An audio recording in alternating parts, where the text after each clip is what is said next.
if you ask almost anyone about Surah An-Nisa from the Quran, they'll probably tell you it's a rule book for marriage and divorce. Right. A very private, familial guide. Yeah, exactly. Something focusing on domestic disputes or, inheritance. But what if we completely shatter that preconception right now? I mean, that is the goal today. It is, because what if verses 60 through 65 of this surah aren't actually about domestic life at all? What if they are like the blueprint for a massive state-run psychoanalytical social security system? Which sounds wild when you first hear it. Totally wild. But we're talking about a systemic architecture designed from the ground up to ensure no human being is ever left vulnerable to exploitation. Yeah. We were looking at a total paradigm shift here. We're taking a text that is traditionally viewed through a very, very narrow, private lens and expanding it to the scale of constitutional law and statecraft. Right. It changes the foundational question from, how should I behave in my own house to how must a just society be engineered to protect its most vulnerable populations. Yeah. And that is exactly the mission for this deep dive.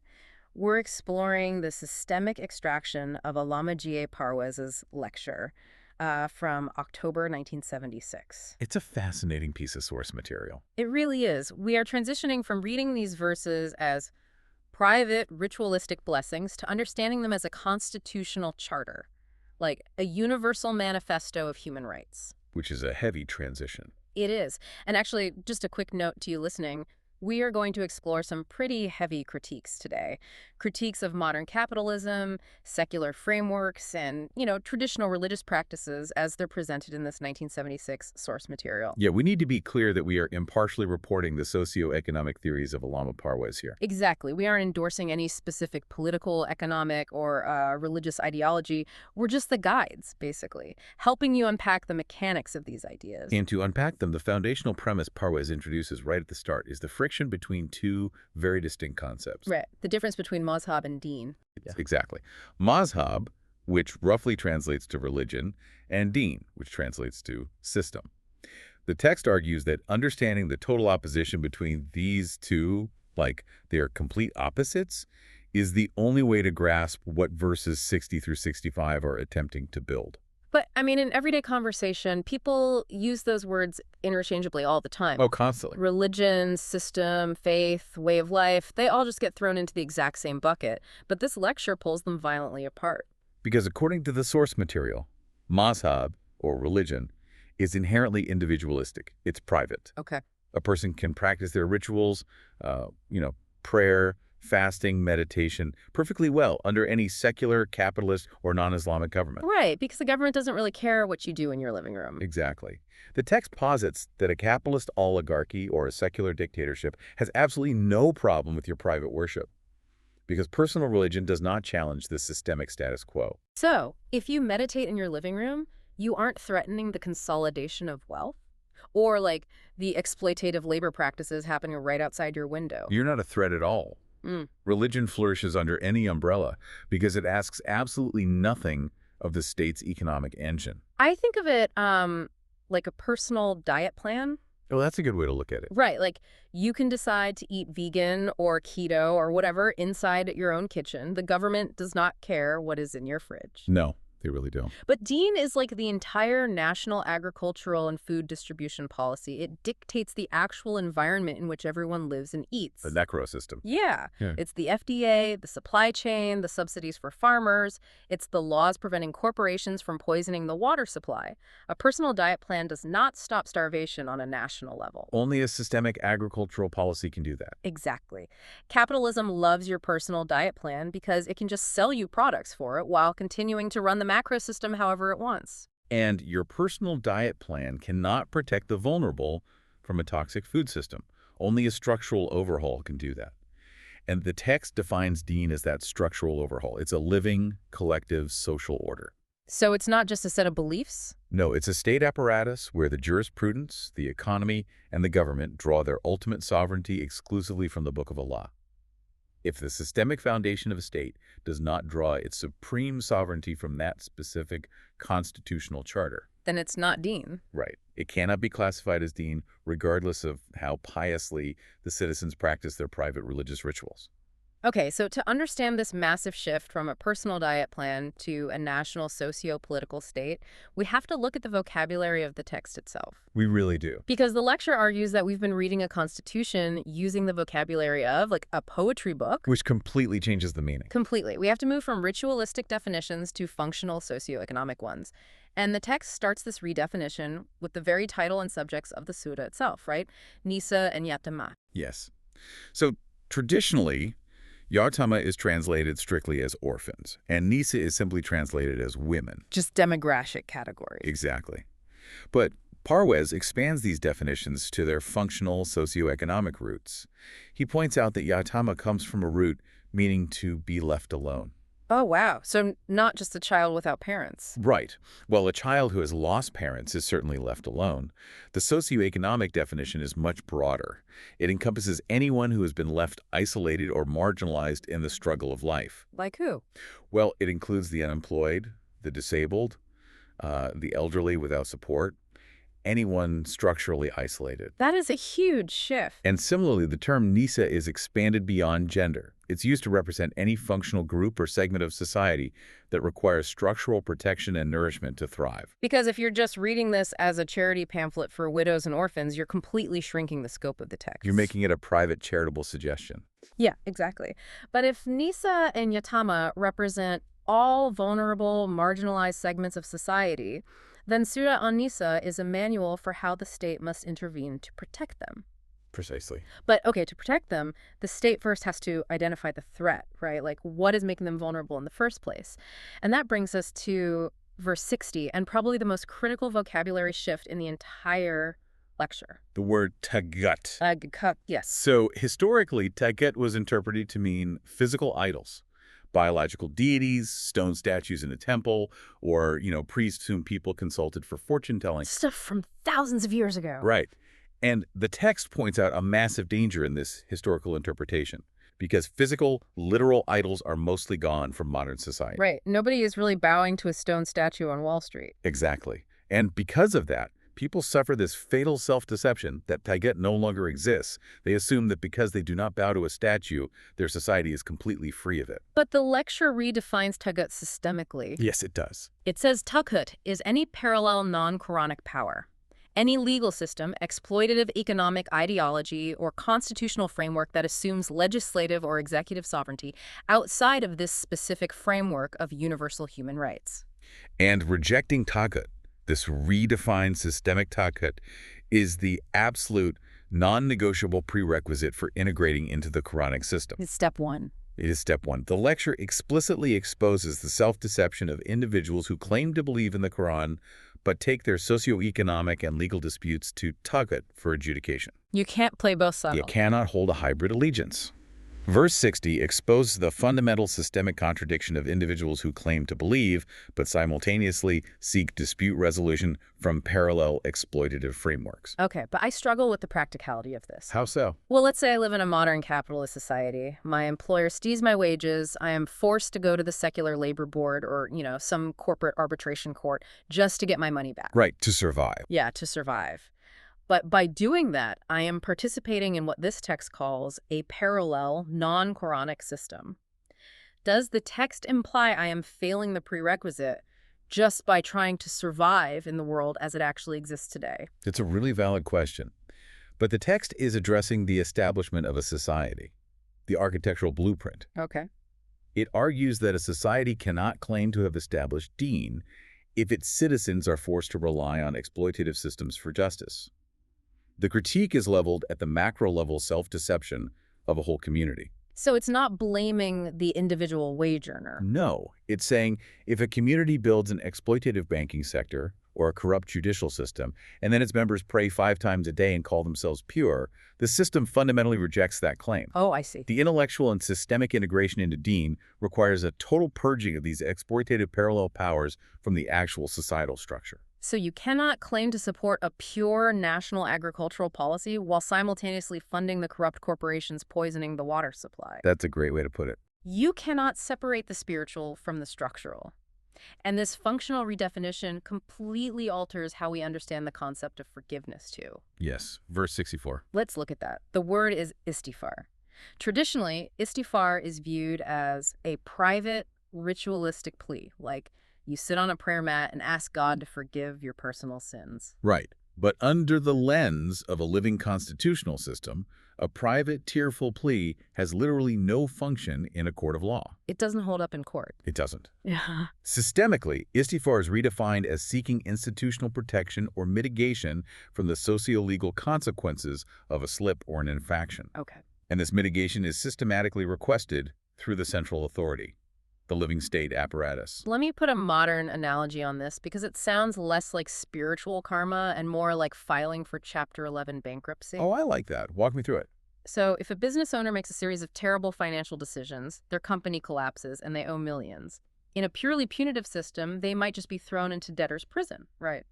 Their life is effectively over. Right. But Chapter 11 bankruptcy is an institutional mechanism.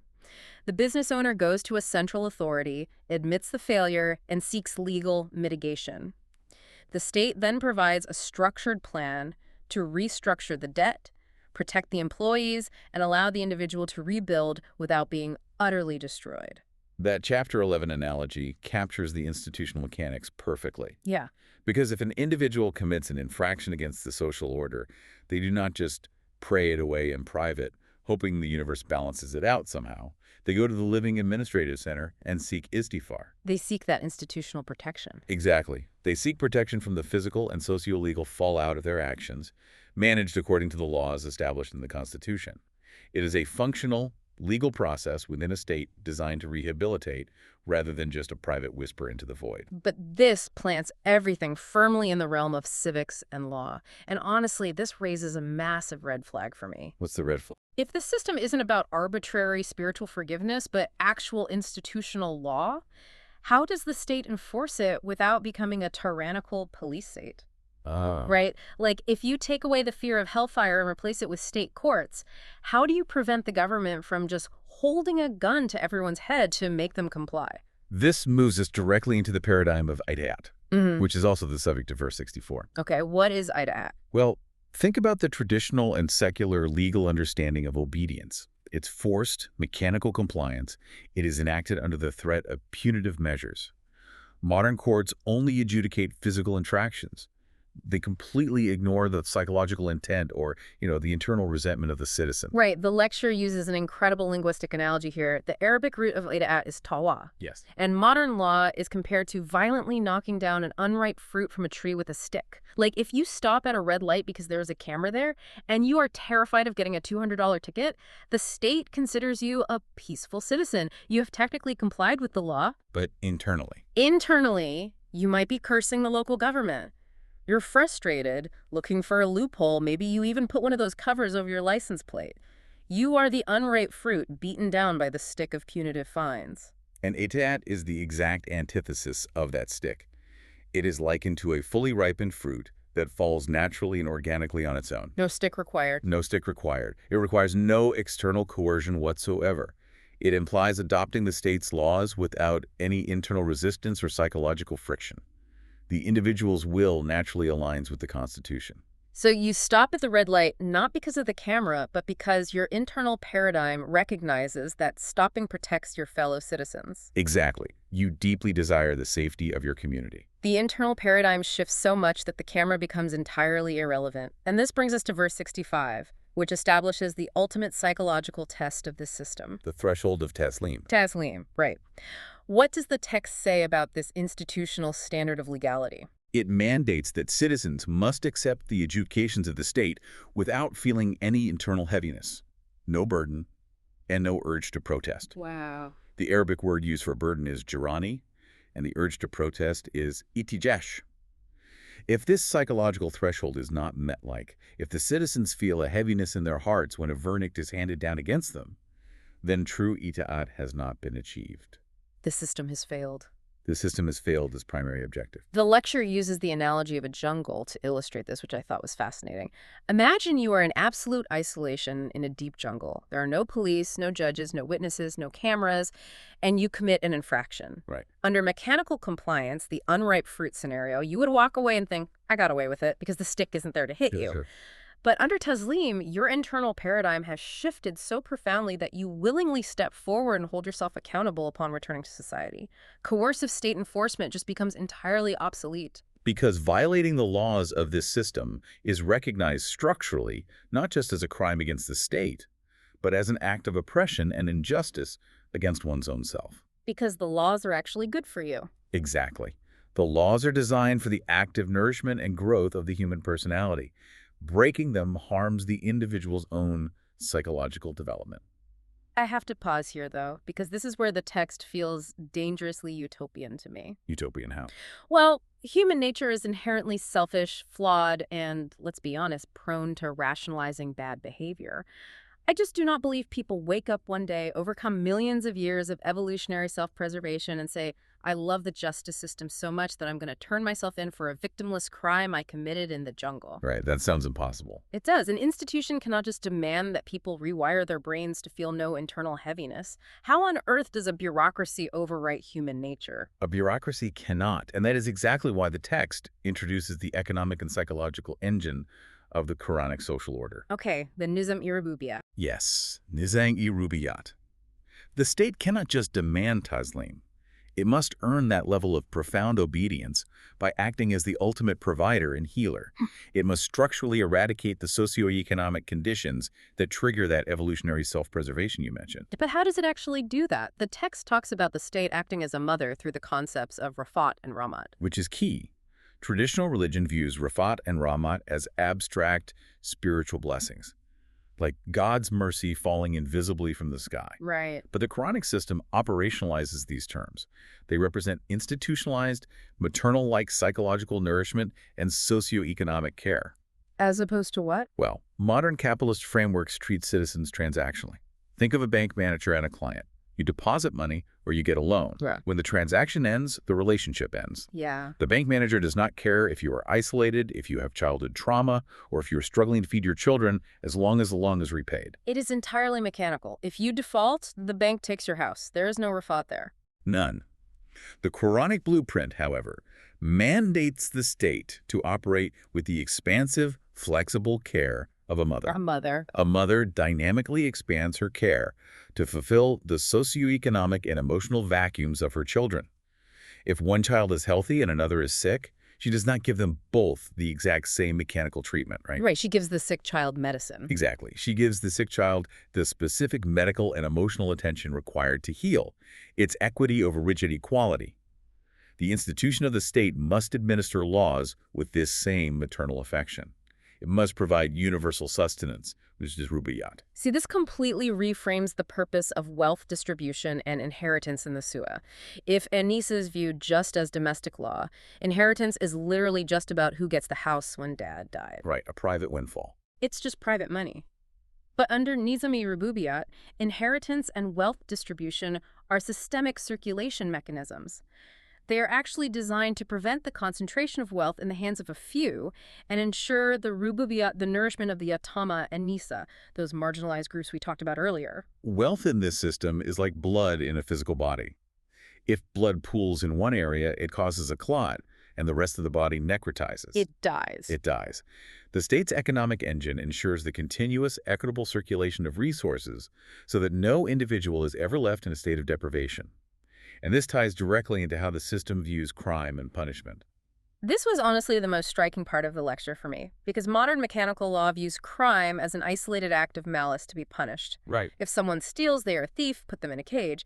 But this psychoanalytical state views crimes, jealousy, hoarding, and societal friction as symptoms. Symptoms of a vacuum. Yes, they are symptoms of socioeconomic deprivation or psychological complexes, what the text calls a vacuum.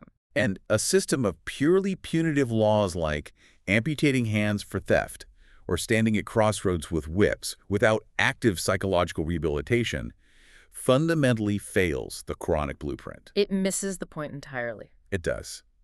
The text explicitly argues that enforcing outward compliance while the mind remains starved and rebellious inevitably leads to societal decay. It goes right back to the medical analogy. Modern mechanical law is like taking a painkiller for a broken arm. Oh, exactly. You mask the symptom for a few hours, the state punishes the thief, puts them in a cage, the public feels a temporary sense of order.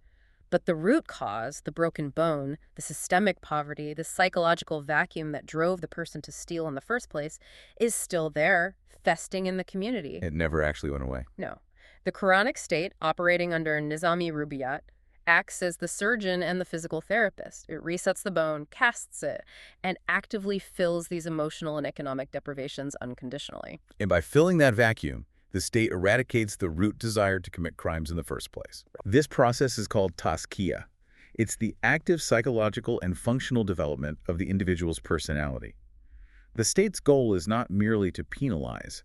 It's to heal the citizen so thoroughly that the urge to hoard resources, exploit a neighbor, or commit fraud just vanishes entirely. When the state genuinely acts as a mother, guaranteeing your sustenance, your healthcare, your dignity, that evolutionary panic of self-preservation disappears. It really does. You do not need to hoard wealth if you know the state will never, ever let you starve. That is how you reach the threshold of taslim. People trust the state's adjudications without internal heaviness because the state has proven, through Rubiyat, that it possesses absolute maternal care for their well-being. It creates a feedback loop of organic obedience. The unripe fruit ripens because the soil is finally rich in nutrients. I follow the logic, I really do, but introducing the idea of a state acting as an all-providing mother raises a terrifying logistical problem. Uh-oh. What's the problem? To provide universal sustenance, to conduct psychoanalysis on a societal scale, to manage the continuous circulation of all wealth, that requires an immense, unprecedented centralization of power. It does require a strong center. Yeah, and if a central authority has the power to mitigate legal consequences through istighfar and control all resources through rububiyat, what stops the people running that state from becoming the ultimate dictators? History is littered with leaders who promised a utopia and delivered a gulag. And this is the critical juncture of the text. It addresses the mechanics of power by rigidly defining constitutional supremacy. Okay, how? In traditional political science, sovereignty usually belongs to a monarch, a parliament, or, the general will of the people. But the Quranic system shifts this entirely. True, theoretical sovereignty belongs exclusively to the Book of Allah. It is the supreme, unalterable constitution. But a physical book cannot actively execute laws. A book just sits on a desk. You cannot ask a physical book to mediate a complex labor dispute involving, synthetic AI replacing factory workers. No, obviously not. It requires human interpretation and execution. Therefore, verses 61 and 64 mandate the establishment of a central final authority referred to operationally as Allah and Rasul. This is the living, breathing executive and judicial branch, the Markaz, required to execute the Constitution. The Markaz. Yes, it bridges the gap between abstract law and practical implementation.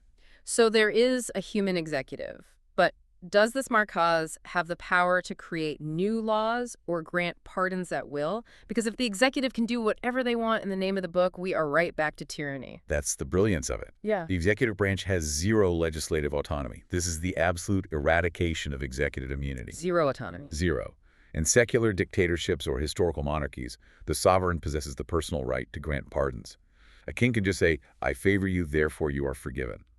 A modern president can pardon their political allies on their last day in office. We see that all the time. But in the Quranic system, the central authority is strictly subservient to the constitutional framework. They possess no personal authority whatsoever. I really want to understand the exact mechanics of this. How does the Markaz actually govern if it has no autonomy? Let's use an analogy. It sounds almost like an AI interpreting an open source code. Okay, I'm listening. The Constitution is the open source base code. The Markaz is the processor. If a citizen approaches the Markaz seeking istighfar, that legal mitigation we discussed, the Markaz cannot just say, "I like you, I pardon you." What do they actually do? The institution is required to perform istinbat. Istinbat. Yes, which is the extraction of laws. They must input the specifics of the modern case into the framework of the Constitution and extract the solution directly from it to see if there is room for mitigation. The word used is gunjesh. So they have to find it in the code. Exactly. The ruler, the head of the Markaz, is subject to the exact same unalterable base code as the common citizen. So the head of state is just the operational mechanism to seek protection through the divine law. They are not an independent source of forgiveness at all. Not at all. Every legal resolution must be mathematically derived from a publicly accessible, unalterable constitution. If the judge's ruling cannot be traced directly back to the principles of the text, the ruling is invalid. And this institutional transparency is what prevents the concentration of power. The citizens achieve taslim, that total lack of internal heaviness, specifically because they know the ruling is not based on a judge's bad mood, a politician's bias, or a ruler's ego. It's completely objective. It is an objective extraction from the supreme law that is designed for their own tazkiyah and rububiyat. Okay, we have outlined an incredibly dense, cohesive architecture here today. It's covered a lot of ground. We redefine Taghut to reject exploitative parallel systems. We replace the unripe fruit of mechanical compliance with the organic Ayat and the psychological threshold of taslim. We established a state acting as a mother to provide rububiyat. Right, and to heal the societal vacuums through tazkiyah. And finally, we constrain the markaz with absolute constitutional supremacy to prevent tyranny. It is a meticulously engineered social order. But I keep coming back to a lingering question about reality. What's that? What happens when a society simply refuses to build this? What happens when a community decides they actually enjoy hoarding resources? They want to rely on the parallel capitalist frameworks of Taghut. They want to enforce outward compliance with whips and cameras and completely ignore the psychological vacuums of the marginalized. What is the actual consequence of ignoring this blueprint? That brings us to verse 62, where Parwez analyzes the mechanics of societal decay. He introduces a concept that fundamentally changes how we view history and disaster. Which is? He introduces social physics and the law of requital. Social physics. That makes socioeconomics sound as inescapable as gravity. That's exactly the point. The lecture uses this concept to dismantle a deeply ingrained traditional mindset, taqdir or fatalism. Okay. Traditionally, when a community suffers massive physical decay, economic collapse, rampant crime, or systemic misery, the ritualistic response is just to blame destiny. It is God's will. It is a divine test. We must just pray harder and accept our suffering. It's the ultimate abdication of responsibility. Exactly. It's like saying, do not look at the exploitative economic system. Do not look at the concentration of wealth. Do not look at the corrupt courts. Just look at the sky, blame destiny, and tell the poor they'll get their reward in the afterlife. It just keeps the exploitative machinery running without any pushback. And the lecture entirely destroys this fatalistic view.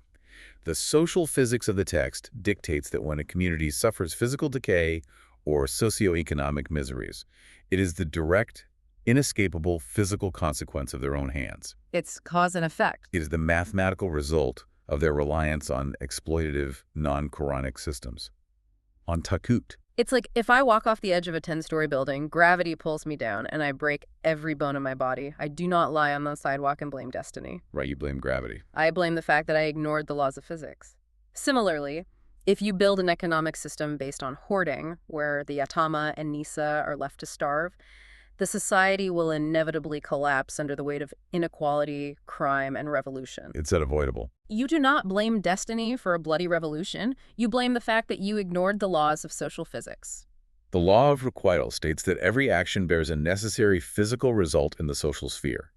By forcing outward legal compliance, while leaving the minds of the citizens starved and enslaved to exploitative ideologies, a society actively engineers its own destruction.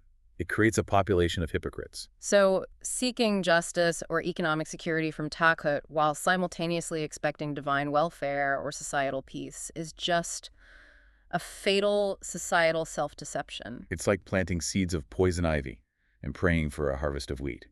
It physically cannot happen. Wow. A society cannot cure its miseries unless the internal psychological paradigm of its individuals is completely altered.